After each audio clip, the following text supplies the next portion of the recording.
keep going. We made a commitment. If it's money they want... Keep your heads down.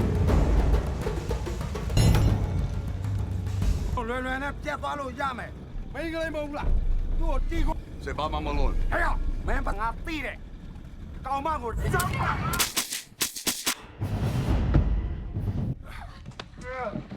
Came here to help stop the killing! Holy, cut your heads off! No. You're not gonna change anything.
Taken from here, and here, as warning. Which way? This way.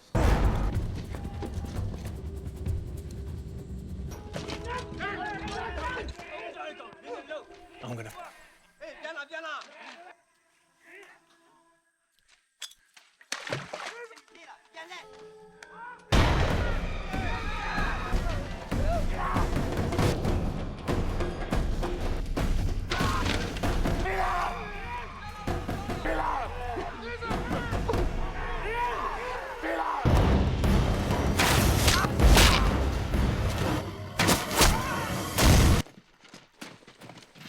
Where'd you learn to kill like that? Let's go! But this is what we do. Live for nothing.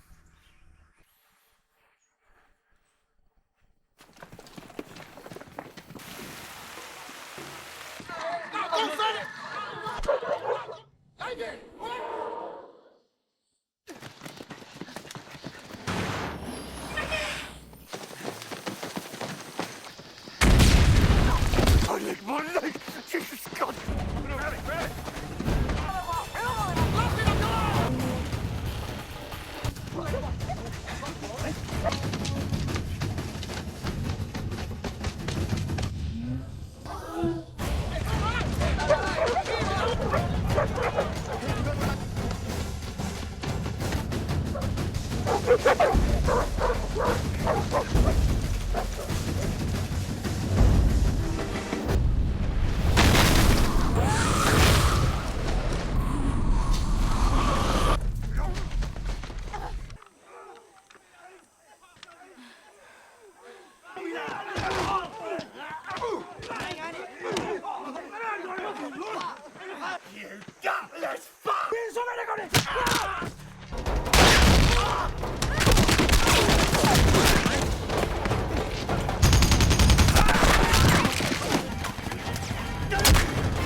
Hey guys, today we're diving headfirst into the no-holds-barred, action-packed world of Rambo, the 2008 installment that basically said, remember when Rambo was just a bit grumpy? Well, hold my beer. We open with John Rambo, looking exactly as you'd expect, grizzled, living off the grid in Thailand, catching venomous snakes like it's his morning coffee ritual. He's got that scene too much, done too much vibe down pat. Then, because apparently peace isn't an option for our hero, a group of earnest Christian missionaries shows up. They're all sunshine and hope, wanting to deliver aid to the Karen people in Burma, a place that's currently more hostile takeover than holiday destination. If you like this sneak peek, hit the like button and subscribe. It's the best way to support the channel, and let me know you want more. Rambo, ever the optimist, flat out refuses to ferry them into the war zone. He's seen enough atrocities to know that a handful of medical supplies isn't going to stop a genocidal regime.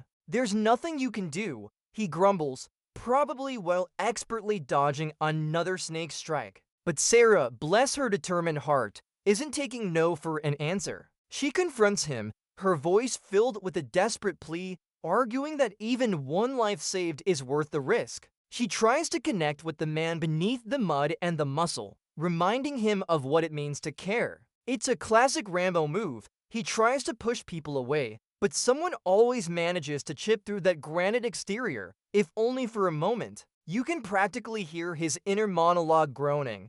Oh, here we go again. Humanity needs saving, and guess who's on call? Against his better judgment, and probably because Sarah gave him the look, Rambo finally relents. He takes them on his rickety boat, chugging up the Salween River into Burma. The atmosphere is less leisurely river cruise and more silent pilgrimage into a den of dragons. Rambo, ever the chatty one, keeps his counsel, his eyes scanning the dense jungle canopy for any sign of trouble. The missionaries, meanwhile, are a bundle of nerves, trying to stay positive while the air practically crackles with unseen threats. It's a stark contrast, their idealism against Rambo's hard-won realism. You can almost feel the tension radiating off the screen, a quiet hum of impending doom. The jungle itself feels like a living, breathing entity full of whispers and shadows, making every splash of the water sound like a drumbeat to war. Not long into their scenic river tour, the boat is suddenly swarmed by a group of heavily armed pirates. Because of course it is. These guys are not here for friendly negotiations. They want Sarah, and their intentions are absolutely grim. Now, if there's one thing you don't do, it's threaten someone Rambo has reluctantly agreed to protect. The metallic click of a rifle being cocked, the low growl that emanates from Rambo. It's a terrifying prelude. Without a word, Rambo snaps. The sounds that follow are visceral, the wet thud of punches, the choked gasps, the sickening crack of bones. He uses his bare hands, a knife, and sheer animalistic fury to dispatch these thugs with a speed and savagery that leaves the missionaries utterly horrified. It's a short, sharp burst of unadulterated violence. A stark reminder of who Rambo really is beneath the quiet exterior, a predator whose instincts are finely tuned for survival and retribution. The aftermath of the pirate encounter is a heavy silence,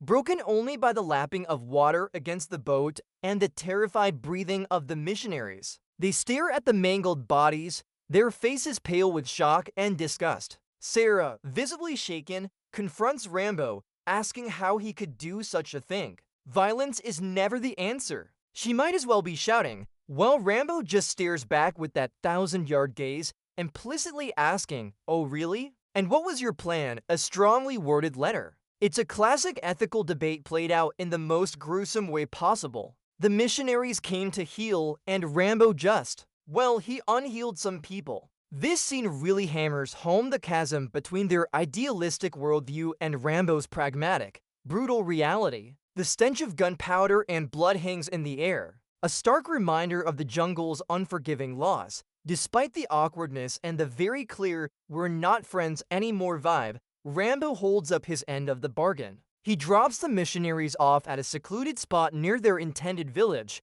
points vaguely in the direction of hope and potential doom, and then promptly turns his boat around. The revving of his engine cuts through the jungle air, sounding less like a goodbye and more like a definitive "I told you so" already in progress. The missionaries watch him go, a mix of relief and continued horror on their faces. They're now truly on their own, armed with good intentions and absolutely no idea what they're actually walking into. Rambo, meanwhile, probably just wants to get back to his snakes and quiet solitude. Maybe wondering if there's a self-help book out there for people who keep accidentally getting dragged into wars.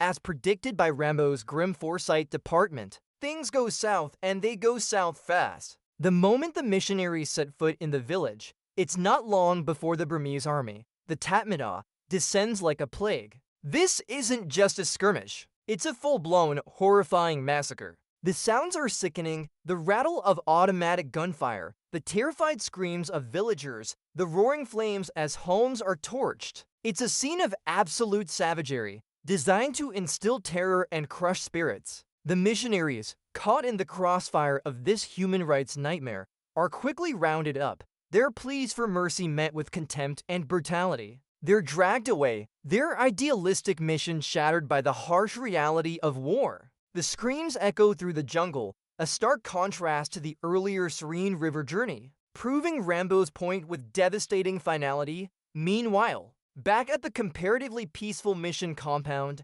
Pastor Arthur gets the devastating news. His flock, the missionaries, have been captured. Panic sets in, followed by a steely determination. He knows he can't go in himself, so he does what any sensible person with a budget for extreme violence would do. He hires mercenaries. These aren't your friendly neighborhood Boy Scouts. They're a diverse bunch of hardened professionals, each with a particular set of skills, mostly involving making things go bang very loudly. Pastor Arthur, looking completely out of his depth, finds Rambo again, explaining the situation and his plan. He's putting his faith in guns, not goodwill, which is a big leap for a pastor. Rambo, of course, just raises an eyebrow, probably thinking, oh, good. More people for me to save from themselves. Enter the cavalry, or at least a group of guys who look like they eat cavalry for breakfast. We get introduced to the mercenaries, a British SAS veteran, a couple of burly American types, an African marksman,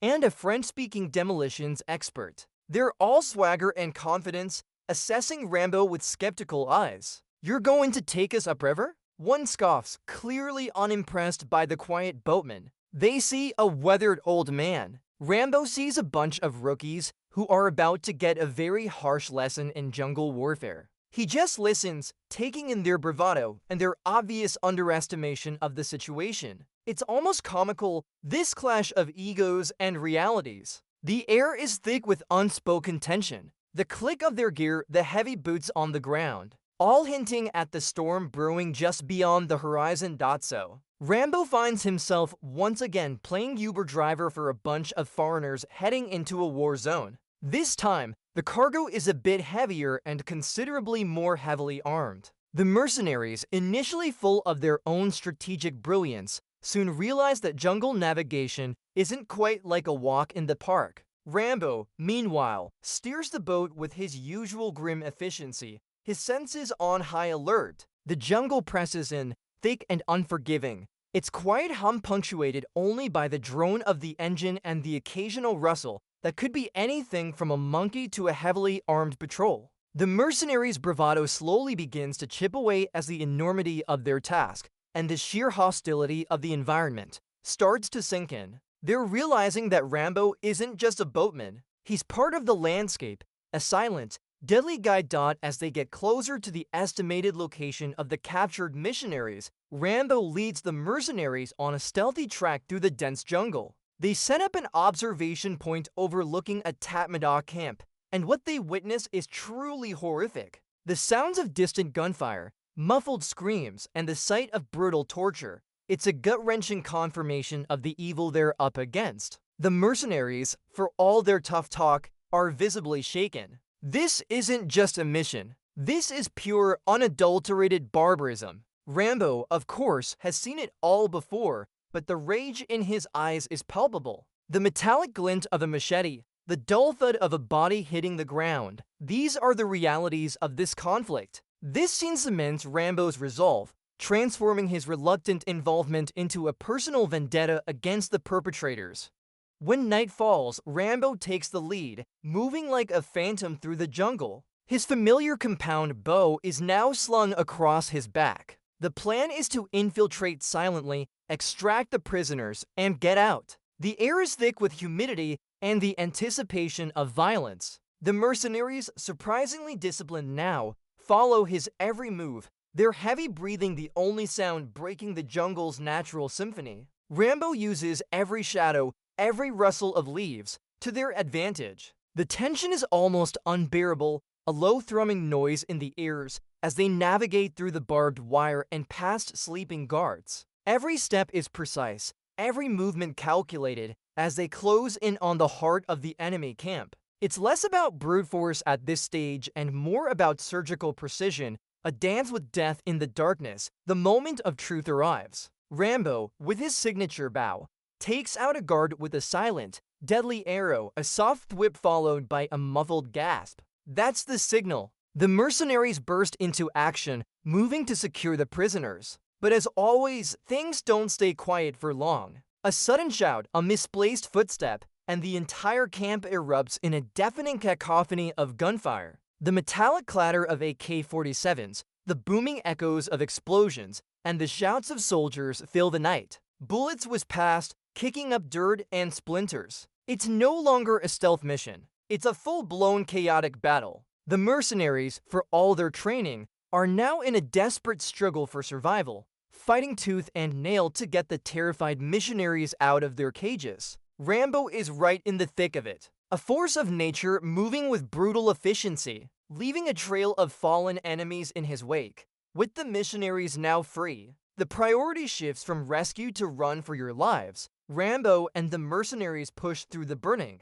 chaotic camp, a gauntlet of gunfire and explosions. The air is thick with smoke and the smell of cordite. The sounds of desperate shouts and the metallic clack of reloading weapons are relentless. They shield the traumatized missionaries, urging them forward, occasionally dragging them when their legs give out from fear. Every corner turned, every hut passed, brings another wave of enemy soldiers. It's a brutal, desperate sprint, the jungle itself feeling like it's trying to swallow them whole. Rambo is a whirlwind of violence, clearing paths, covering flanks, his movements precise and deadly. He's the shield, the sword, and the grim guiding light in this hellish escape, making sure everyone makes it out. Or at least, tries to. Having narrowly escaped the burning camp, the group now hunkers down deep in the jungle, exhausted and hunted. The sounds of their pursuers are never far, a constant, chilling reminder of their precarious situation.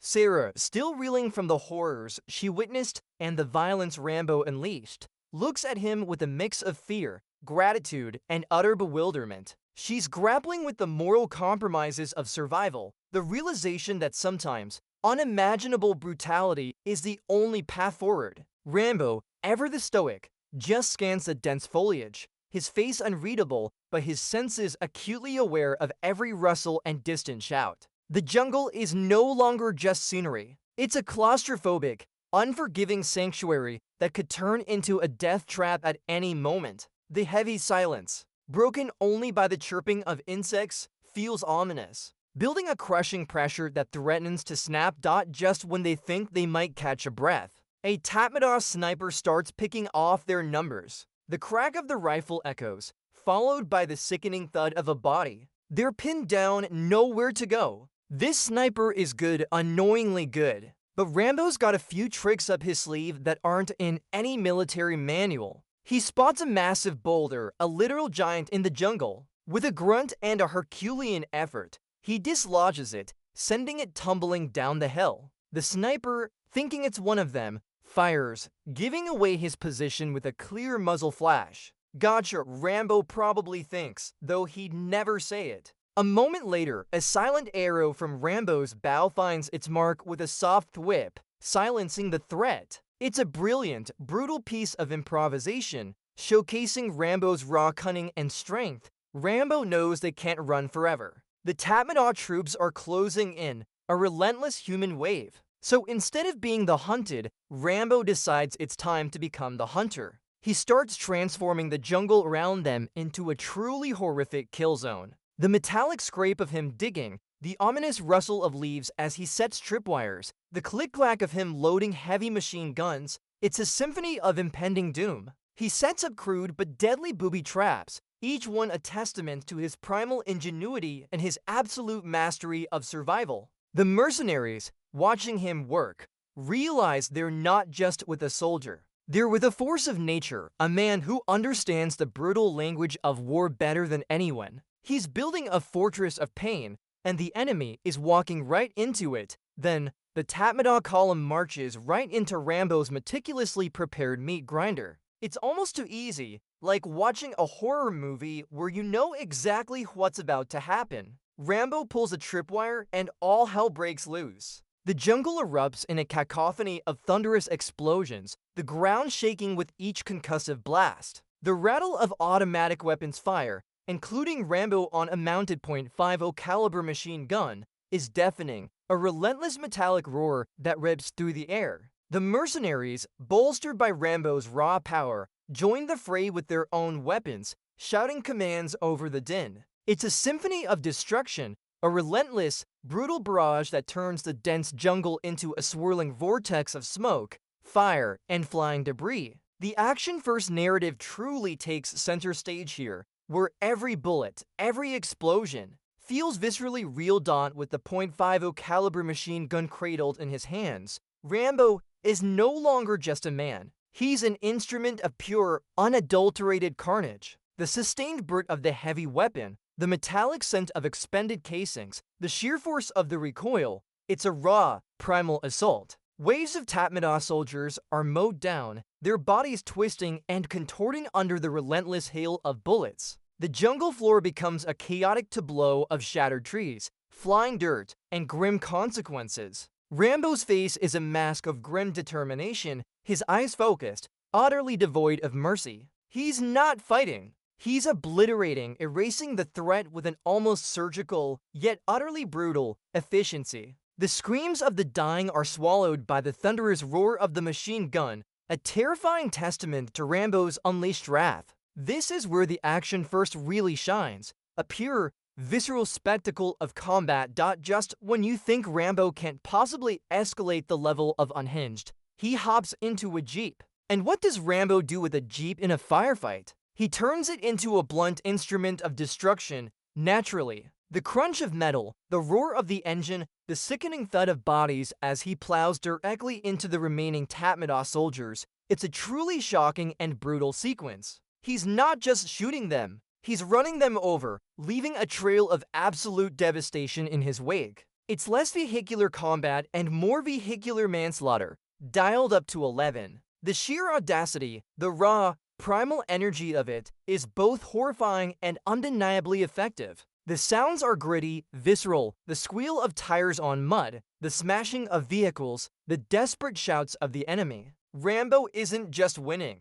He's making a statement, a very loud, very deadly one. Even after Rambo's absolute demolition derby, Colonel Pa Tint, the delightfully villainous Tatmadaw leader, isn't about to give up. He's the kind of guy who probably thinks quit is a four-letter word that doesn't apply to him. He manages to rally his scattered, terrified, and probably very confused remaining forces. With a guttural roar, he leads a desperate counterattack, determined to crush Rambo and anyone else who dared to interrupt his genocidal routine. The sounds of their renewed charge, the desperate shouts of "For Burma," echo through the now desolate jungle. It's a moment of renewed tension, a final, desperate push from the antagonist, showcasing that even in the face of overwhelming odds, some villains just don't know when to pack it in. This means more action, more explosions, and definitely more Rambo being Rambo. The mercenaries, who minutes ago thought they had this in the bag, suddenly find themselves pinned down and taking heavy fire. Colonel Tin's counterattack is fierce, relentless. Their ammunition is dwindling. Their morale is probably doing a nosedive, and they're looking at each other with that "we're all going to die here" expression. The crack of incoming rounds, the pings as bullets ricochet off their meager cover, the shouts of the enemy closing in, it's a terrifying crescendo of chaos. They're no longer the confident professionals. They're just men fighting for their lives, realizing the true cost of getting involved in Rambo's world. They're battered, bruised, and probably wishing they'd just stayed home playing video games instead of actual warfare. Just when it looks like curtains for the mercenaries, Rambo, in a move that's pure Rambo, decides he's had enough of this nonsense. He discards his rifle, pulls out his iconic survival knife, a blade so big it probably has its own zip code, and plunges into the fray. The sounds are absolutely sickening, the wet thud of the knife finding its mark, the guttural screams of his opponents, the crunch of bones under his fists. This isn't elegant combat. It's a brutal, primal ballet of violence. He's a whirlwind of muscle and steel, moving with a terrifying efficiency that only comes from decades of fighting for survival. Every strike is delivered with maximum force, every move calculated for devastating effect. It's a truly visceral and unforgettable display of his raw power and his absolutely ruthless approach to eliminating threats. This is Rambo at his most primal. Amidst the swirling chaos of battle, Rambo finally reaches Sarah, who is understandably terrified but miraculously still alive. And then, standing face to face, is the architect of all this horror, Colonel Tint. It's the showdown we've been waiting for. The air crackles with unspoken rage. Tint, foolishly, tries to engage Rambo, probably thinking he stands a chance. "Oh, you sweet summer child." Rambo, with a swift, brutal movement, disarms him and then, in a moment that's both shocking and incredibly satisfying, delivers a decisive, fatal blow with his bare hands. The sound is a dull, final thud, signifying the end of the tyrant's reign. The war for Sarah and the remaining survivors is finally over. Rambo ensures Sarah's safety, his face still grim, but a sense of grim finality in his actions. Justice, Rambo style, has been served. As the echoes of gunfire finally fade, a heavy, unsettling silence descends upon the jungle battlefield. Smoke curls lazily from burning vehicles and smoldering vegetation,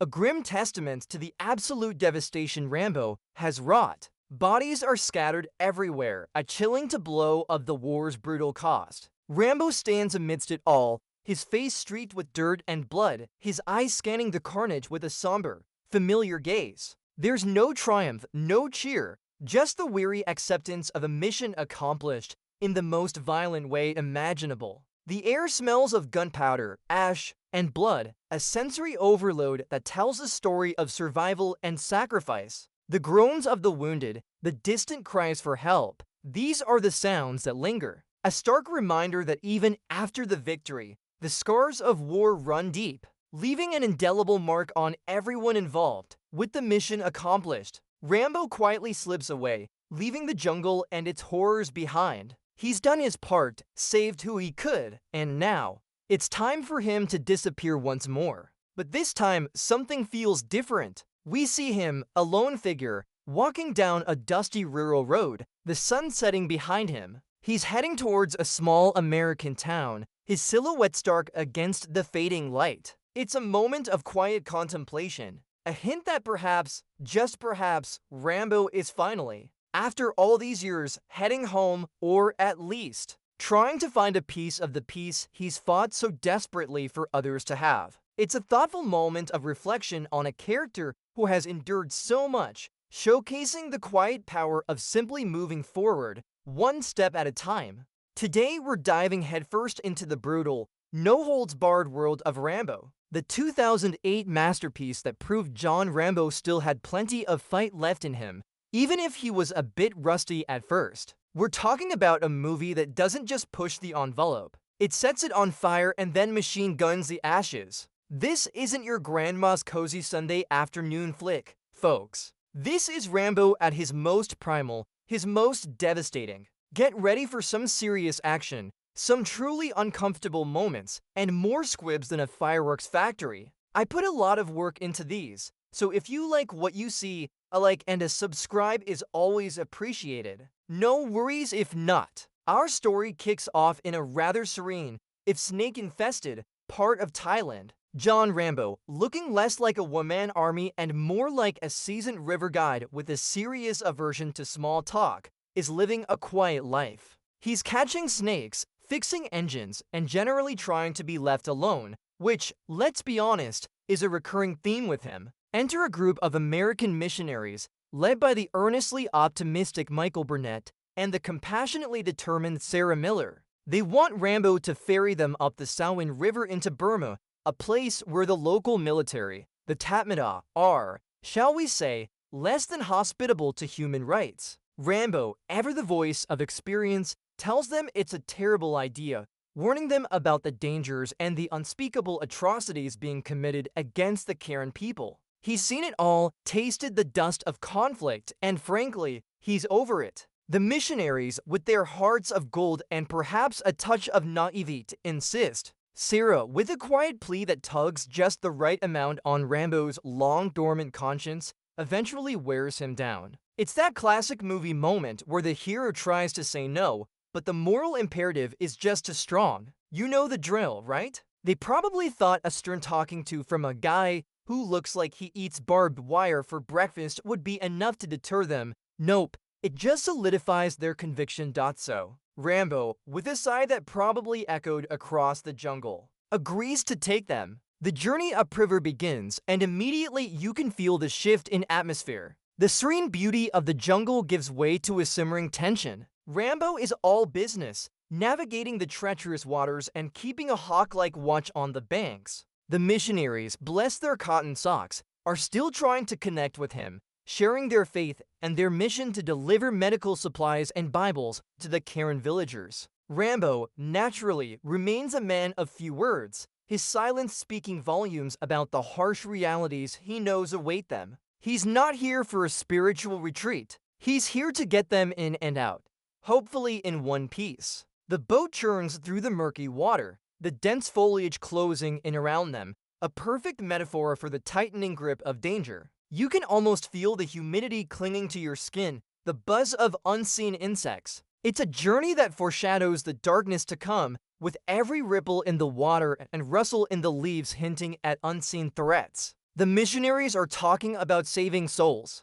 Rambo is thinking about saving lives, and those are two very different mission statements in this particular neck of the woods. It's a classic setup, innocent idealists venturing into a brutal reality, guided by a man who understands the reality intimately. What could possibly go wrong? Just as the missionaries are perhaps getting a little too comfortable, thinking this might be a pleasant river cruise, reality decides to introduce itself with a bang. A gang of heavily armed pirates emerges from a hidden cove, their speedboats roaring, demanding Sarah, because, of course, they do. This is Rambo's world, and trouble always finds him. Michael, bless his heart, tries to reason with them, appealing to their better nature, which, in case you hadn't noticed, is a bit like asking a piranha to consider vegetarianism. Rambo, however, has had enough. He's been pushed too far, and the unspoken threat to Sarah is the final straw. With a swiftness that belies his age, he retrieves an old M2 Browning .50 caliber machine gun he keeps hidden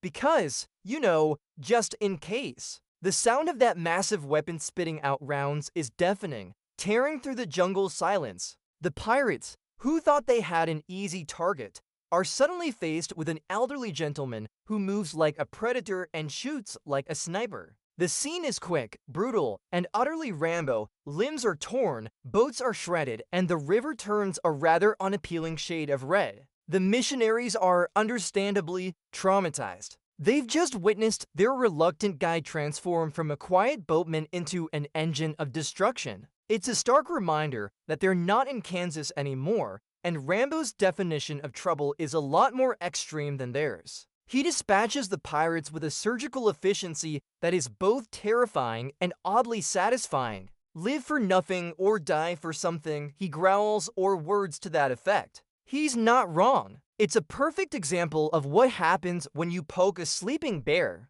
especially a bear with a .50 cal dot after that rather explosive introduction to Rambo's particular brand of diplomacy. He finally gets the missionaries to their destination, a small, unassuming Karen village nestled deep in the jungle. The villagers, seeing the familiar faces of the missionaries, greet them with warmth and relief. For a brief moment, there's a sense of peace, a fragile bubble of hope in an otherwise hostile world. The missionaries get to work, delivering their supplies, treating the sick, and sharing their faith.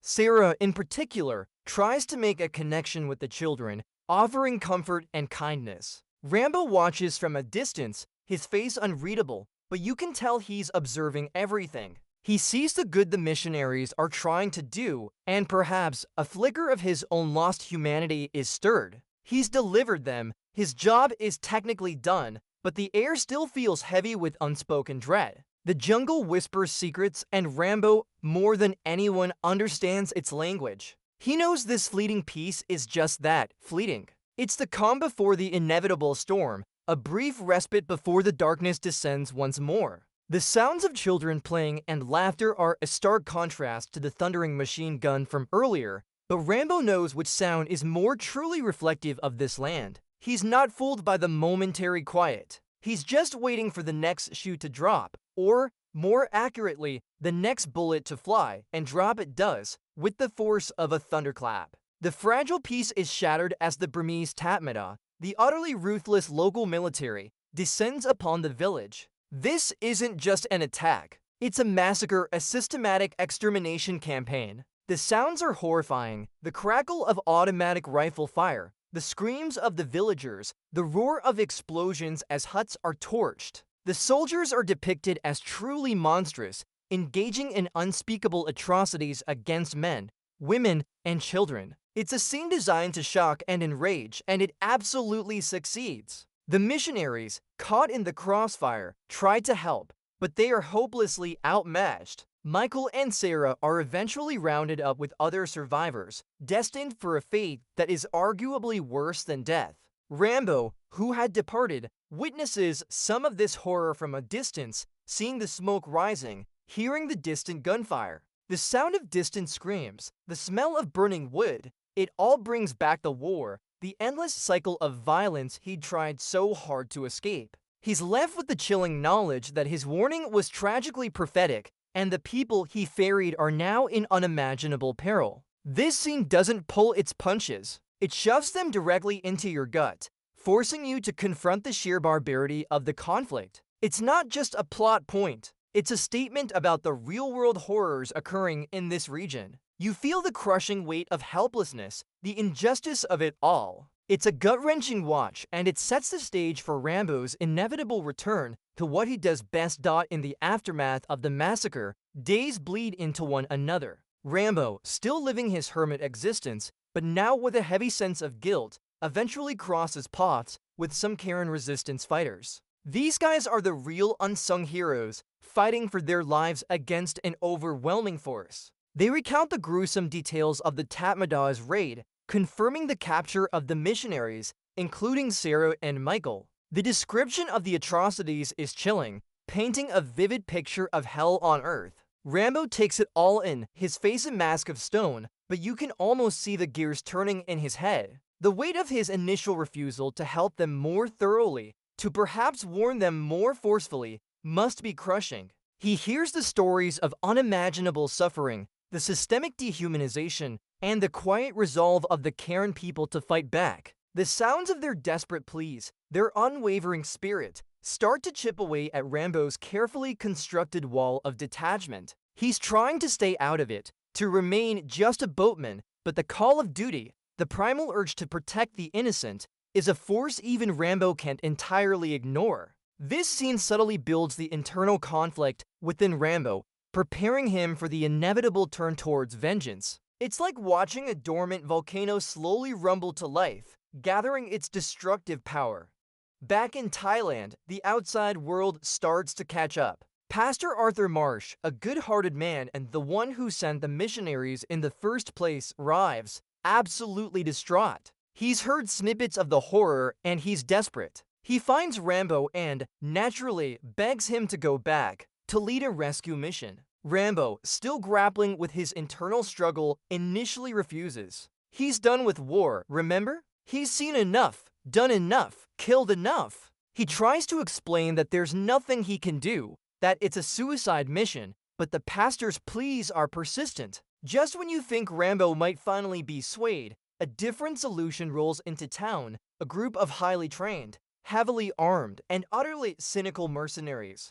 These guys are here for the money, pure and simple. They're a motley crew, all muscle and bravado, completely confident in their abilities. Rambo observes them, a silent judge of their skills, or lack thereof, in this particular brand of jungle warfare. He knows instinctively that while they might be good, they're not Rambo good, and they don't understand the enemy they're about to face. The sound of their heavy boots and boastful chatter is a stark contrast to Rambo's quiet intensity. It's like watching a bunch of confident rookies head into the lion's den, with the lion sitting nearby, silently judging their footwear. He knows this isn't going to end well, but he also knows he can't let these idealists, or these deluded mercenaries, wander into a slaughter without him. So, with a sigh that could probably deflate a small country, Rambo agrees to take the mercenaries upriver. It's not because he likes them or trusts them, quite the opposite. He knows they're walking into a meat grinder, and if anyone has a chance of mitigating the disaster, it's him. The boat ride is a masterclass in unspoken tension. The mercenaries, led by the cocky and dismissive Lewis, are all jokes and bravado, openly questioning Rambo's credentials and his ancient methods. They've got their fancy GPS and their satellite phones, while Rambo's got, well, he's got Rambo. They're a mismatch from the start. Rambo, for his part, remains mostly silent, his eyes scanning the river banks, his senses on high alert. He knows this territory better than any of them, and he understands the enemy in a way they never will. The contrast between their modern, technological approach and Rambo's primal, intuitive understanding of warfare is stark. It's like watching a bunch of kids with new toys trying to teach a seasoned carpenter how to use a hammer. You just know it's going to end with a few bruised thumbs. The sounds of their chatter and complaints are background noise to Rambo's intense focus. You can almost feel his simmering frustration, the quiet exasperation of a legend forced to babysit a group of loudments. This journey isn't just a physical one. It's a clash of ideologies, a prelude to the violent symphony that's about to unfold. He's the grumpy chaperone on a field trip to hell. Once they're off the boat and into the jungle proper, the mercenaries' arrogance quickly starts to grate. They're loud, careless, and completely out of their depth. Rambo, trying to keep them alive, issues a quiet warning about landmines, a grim reminder of the unseen dangers lurking beneath the lush foliage. Of course, they ignore him. Because we're professionals, old man, we know what we're doing. Cue the inevitable. One of them, without paying attention, steps right on a pressure-activated landmine. The metallic click is a terrifying punctuation mark to their earlier bravado. Suddenly, all their fancy gear and training mean nothing against a very simple, very deadly device.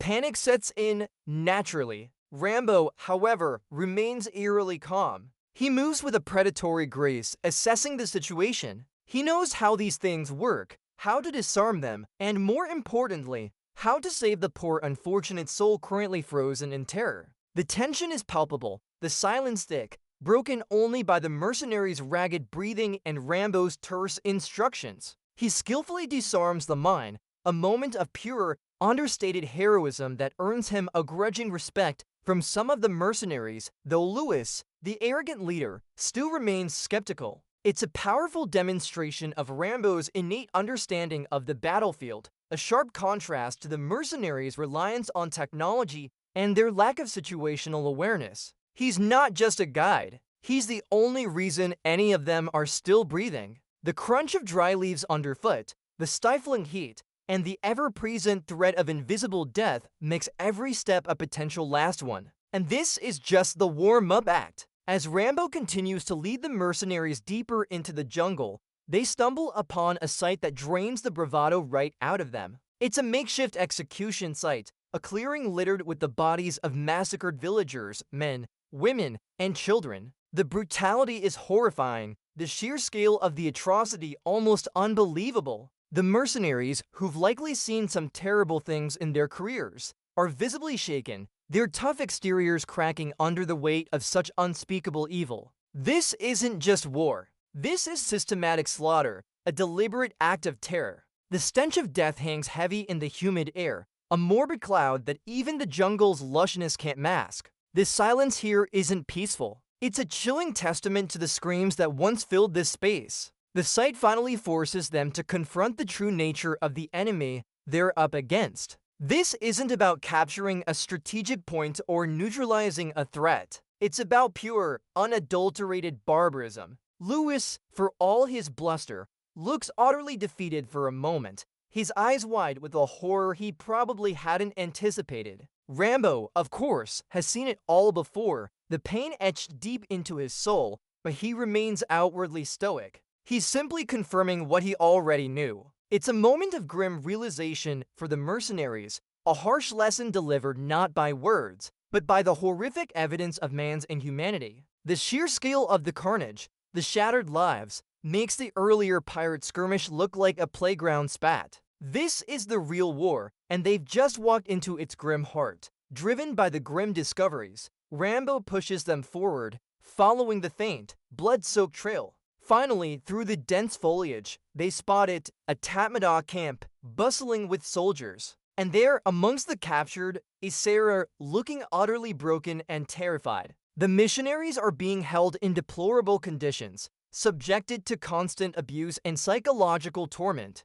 The sounds of the camp, the guttural shouts of the soldiers, the distant cries all coalesce into a symphony of dread. Rambo's eyes, usually so impassive, burn with a quiet fury as he surveys the scene. He sees the suffering, the hopelessness, and the sheer number of enemy combatants. The mercenaries are ready to charge in, guns blazing, fueled by their earlier horror and a desire for vengeance. But Rambo, ever the strategist, knows a frontal assault would be suicide. He needs a plan, something precise, something surgical. The sight of Sarah, so innocent and compassionate, now reduced to a shell of her former self, ignites something deep within him. This isn't just a rescue mission anymore. It's personal. The thumping of his own heart, the rustle of leaves in the wind, everything seems amplified as he calculates the risks, weighs the options. This isn't a game. It's life and death, and Rambo's back in the business of choosing who gets to live. He's like a coiled spring, ready to unleash a lifetime of combat experience on these unsuspecting brutes. They have no idea what's coming, do they? Silly Tatmadaw.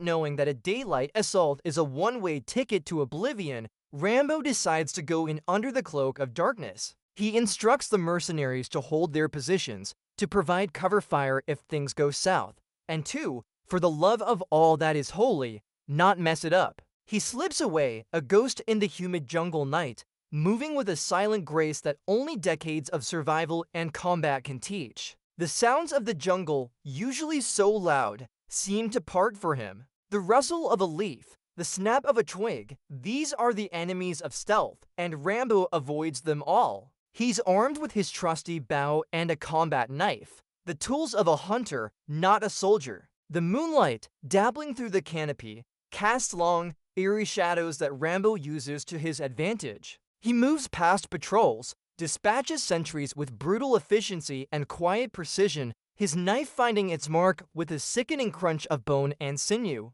Each kill is clean, quick, and silent, a testament to his mastery of covert operations. The mercenaries, watching from afar, can only guess at the deadly ballet unfolding within the camp. They hear nothing, see only shadows, and perhaps a faint glint of moonlight on steel. Rambo is back to his roots, a primal force of nature, reclaiming the night. It's like watching a real-life ninja, only instead of throwing stars, he's throwing grown men into the next dimension. The air is thick with anticipation, the quiet hum of danger a constant companion. He's here to remind them who the real apex predator is. Rambo, a silent whirlwind of controlled violence, eventually reaches Sarah and the other captive missionaries. The moment he finds her, there's a flicker of something in his eyes, a brief moment of connection before the grim reality sets back in. He quickly frees her and a few other hostages, instructing them to stay low, to follow his lead. The escape is anything but quiet. Guards are alerted and the camp erupts into chaos. The crackle of a K-47 fire splits the night, and tracer rounds rip through the darkness. Rambo, shielding Sarah, unleashes a barrage of arrows, each one finding its target with deadly accuracy. The distinctive thwip of the bowstring followed by the wet thud of an arrow finding flesh becomes the brutal soundtrack of their escape. He's using the environment, the shadows, the sheer confusion to their advantage, pushing the small group towards the rendezvous point with the mercenaries. Sarah, traumatized and weakened, struggles to keep up, but Rambo is her shield, her relentless protector. The weight of her vulnerability contrasted with Rambo's unwavering strength is a key visual. It's a desperate dash for freedom, punctuated by the grim reality of Rambo's lethal skill. He's not just fighting, he's creating an opening, a path through hell, with sheer force of will and a quiver full of deadly projectiles. The taste of dust, the smell of gunpowder, the shouts of the enemy. It's all a blur as Rambo pushes them towards salvation. And just when you think they might make it clean, well, this is a Rambo movie, so naturally, things get a bit messier. As Rambo and the small group of hostages scramble towards the jungle perimeter, the mercenaries finally get their cue. From their hidden vantage points, they open fire, unleashing a torrent of lead onto the pursuing Tatmadaw soldiers. The roar of their automatic weapons joins the symphony of chaos, creating a wall of gunfire that initially seems effective. Tracer rounds zip through the trees, tearing into the enemy, creating a brief window of opportunity for Rambo and his charges. The mercenaries, for all their earlier bluster, prove competent in a firefight, laying down suppressive fire with practiced ease. The sound of their heavy machine guns, the precise thud-thud-thud of well-aimed shots, provides a temporary illusion of control. But the Tatmadaw are relentless, their numbers seemingly endless. More and more soldiers pour out of the camp, swarming the jungle, responding to the escalating conflict. The initial advantage held by the mercenaries quickly begins to diminish. You can see the shift, the subtle change from confident engagement to desperate defense. The jungle, once a hiding place, now feels like a cage, amplifying every gunshot, every shout. The mercenaries are starting to realize that professional doesn't always mean invincible, especially when you're outnumbered 10-1 in hostile territory. This isn't just a skirmish. It's rapidly escalating into a full-blown battle, and Rambo's carefully laid plan is about to get very, very complicated. It's like trying to put out a forest fire with a water pistol. What follows is a relentless, brutal jungle chase. Rambo, with Sarah clinging to him for dear life, navigates the treacherous terrain, always keeping an eye on their pursuers. The mercenaries, meanwhile, are starting to feel the full, overwhelming force of the Tatmadaw. They're good, but they're not built for this kind of relentless, swarming attack. Casualties start to mount amongst the mercenaries, their boasts replaced by desperate cries and the sickening thud of incoming rounds. Rambo, despite his warnings being largely ignored, continues to fight for everyone, laying down covering fire with his bow, dispatching soldiers with brutal, close-quarters combat. The crack of bone, the wet thud of an arrow, the guttural screams of dying soldiers, these are the sounds of Rambo's desperate symphony. The jungle becomes a character itself, thick and unforgiving, hindering escape while offering a brutal stage for the carnage. The sounds of heavy breathing, the frantic rustling of leaves, and the constant barrage of gunfire create an almost unbearable tension. It's pure, visceral action, with every punch, every shot, every desperate scramble feeling incredibly real and painful. Rambo isn't just fighting. He's surviving, protecting, and slowly, surely, getting utterly fed up. It's like watching a grizzly bear protect its cub from a swarm of angry wasps. Only the wasps have machine guns. The mercenaries realize their expensive gear isn't enough. They're in Rambo's jungle now, and he's the only one who knows how to survive it. This is where the movie truly ramps up, delivering exactly what the title promised. The relentless pursuit takes its toll. The jungle chase grinds on, and the group, now significantly smaller and battered, finds itself cornered. They're exhausted, wounded, and almost completely out of ammunition. Sarah is visibly terrified, her hope dwindling with every passing minute. The remaining mercenaries, their bravado shattered, are now just fighting for survival, their faces grim with the knowledge that they're in over their heads. They find themselves trapped, perhaps against a river or a steep ravine, with Tatmadaw soldiers closing in from all sides. The sounds of the enemy's shouts, their heavy boots crunching through the undergrowth, grow louder and closer. It's a moment of utter desperation, a seemingly hopeless situation where escape seems impossible. Rambo, ever the stoic, surveys their grim predicament, his mind racing, searching for any possible out. The air is thick with the scent of fear, blood, and impending doom. The silence between bursts of gunfire is almost more terrifying than the noise itself, a pregnant pause before the next wave of attack. It's the classic last stand scenario, only Rambo hasn't had his moment yet. He's been reacting, protecting, retreating. But now, with his back against the wall, and the people he grudgingly cares for in mortal danger, the old Rambo, the one-man army, is about to be unleashed. The Tatmadaw thought they had them, didn't they? Bless their hearts, they never learn. Just when all hope seems lost, a glimmer of Rambo-esque salvation appears in the form of an abandoned jeep, complete with a mounted .50 caliber machine gun. Oh, you beautiful, beautiful weapon! It's like the universe heard Rambo's silent prayer for more DACA. With a grim set to his jaw, Rambo takes the driver's seat, aims the monstrous gun, and unleashes absolute hell. The sound of that .50 caliber spitting out rounds is beyond deafening.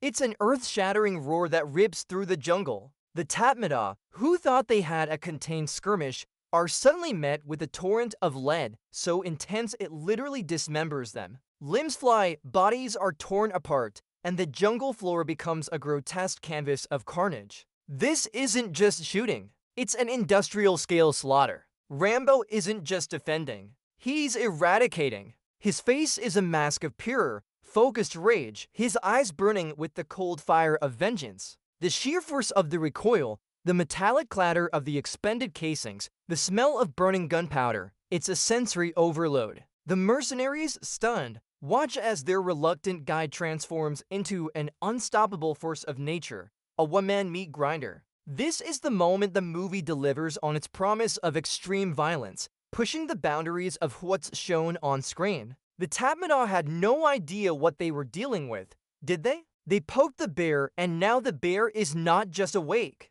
It's got a .50 cal and a very bad mood. It's a cathartic, brutal, and undeniably iconic sequence that cements Rambo's legendary status. You can almost feel the ground shaking under the sheer force of the weapon. Take that, evil guys! Rambo's sudden, devastating assault throws the Tatmadaw into disarray, but their general, a truly despicable character, isn't one to back down. Enraged by the unexpected resistance and the sheer scale of his losses, he rallies his troops, ordering a massive, overwhelming counterattack. The sounds of whistles blowing, shouts echoing, and more gunfire erupt as the Tatmadaw try to encircle Rambo and his dwindling allies. But just as things look dire again, something amazing happens. The Karen resistance fighters, who Rambo had subtly alerted or perhaps just inspired by his actions, launch their own brutal ambush from the dense jungle. They've been waiting, biding their time, and Rambo's diversion was the signal. The jungle explodes with gunfire, crude but effective traps, and the desperate cries of the Tatmadaw caught between two forces. It's a glorious, chaotic ballet of violence, a multi-front battle where the hunters become the hunted. The sounds are a cacophony of war, the chugging of Tatmadaw jeeps, the roar of Rambo's machine gun, the smaller, sharper crack of the Karen fighters' rifles, and the thud of their homemade arrows. Rambo, now operating in concert with the Karen, becomes even more effective, a conductor of chaos. It's a testament to his understanding of the battlefield, turning a desperate escape into a strategic victory. The Tatmadaw, so used to brutalizing the defenseless, are finally getting a taste of their own medicine. It's a moment of pure, unadulterated payback, and you can practically feel the collective cheer from the audience. This is the justice these monsters deserve, delivered with extreme prejudice. Even amidst the chaos of the combined assault, the Tatmadaw general, a man utterly consumed by evil and now seething with personal vendetta, refuses to let Rambo escape. He commandeers a speedboat and, with a few remaining soldiers, launches a desperate, vengeful pursuit downriver. The roar of the engine, the churning water, and the general's enraged shouts fill the air as he chases Rambo's boat. It's a high-stakes, high-speed chase, a final, personal confrontation between the embodiment of brutality and the instrument of its destruction. Rambo, meanwhile, is doing his best to get Sarah and the remaining survivors to safety, but he knows the general won't give up. The sounds of gunfire echo across the river as the general's boat closes in. Rambo, ever the pragmatist, knows he can't outrun them forever. This isn't just about escape anymore. It's about neutralizing the threat, once and for all. The general's face,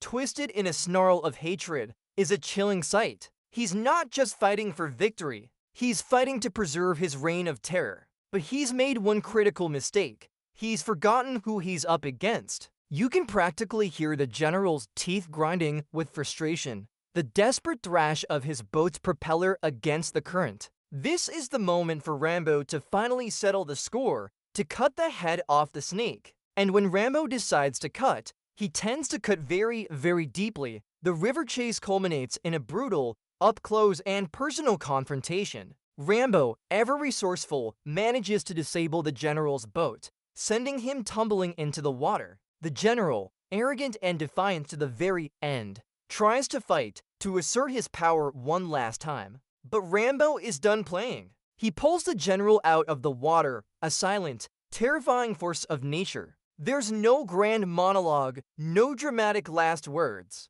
just pure, unadulterated fury. In one of the most viscerally shocking moments of the film, Rambo, with a primal roar, rips the general's throat out with his bare hands. The wet, tearing sound, the sudden gurgle of blood, it's a brutal, uncompromising act of poetic justice. The general's eyes go wide with a dawning horror, a realization that he's met his match, and his end, in the most primitive and terrifying way possible. It's a moment that leaves an indelible mark, a powerful statement about the depths of Rambo's wrath when pushed to his absolute limit. This isn't just a kill. It's a symbolic act, the severing of a head from a monstrous regime. The satisfying, if grotesque, crunch of flesh and bone is the final note in Rambo's symphony of vengeance. The river, which had carried so much pain, now carries the body of the oppressor. It's raw, it's savage, and it's Rambo at his most unfiltered. You won't forget that sound or that image anytime soon. With the general dispatched and the missionaries finally safe,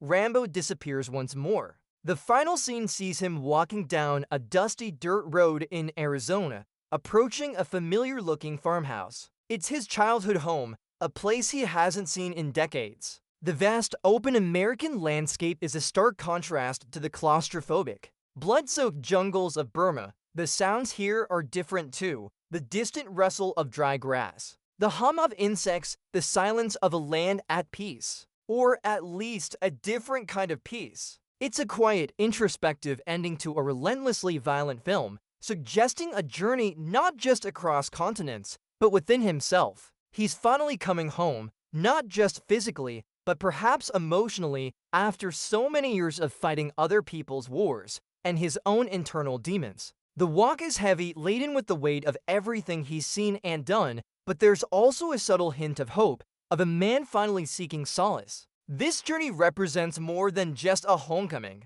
It's a silent acknowledgement of the path he's walked, the sacrifices made, and the possibility of finding some semblance of peace after a lifetime of war. It's an invitation for quiet reflection, for acknowledging the enduring scars of conflict, and for the possibility of healing. Rambo, the warrior, has returned to the soil that shaped him, seeking a new chapter, a final refuge from the relentless tide of violence. His journey is a testament to the human spirit's capacity for both immense destruction and profound resilience. It reminds us that even after enduring unimaginable horrors, the yearning for peace and belonging can still guide us home. It's a powerful, almost spiritual conclusion, leaving us with the image of a man who has battled literal and metaphorical monsters, finally taking a step towards reclaiming his own soul. Thank you for joining me on this intense recap.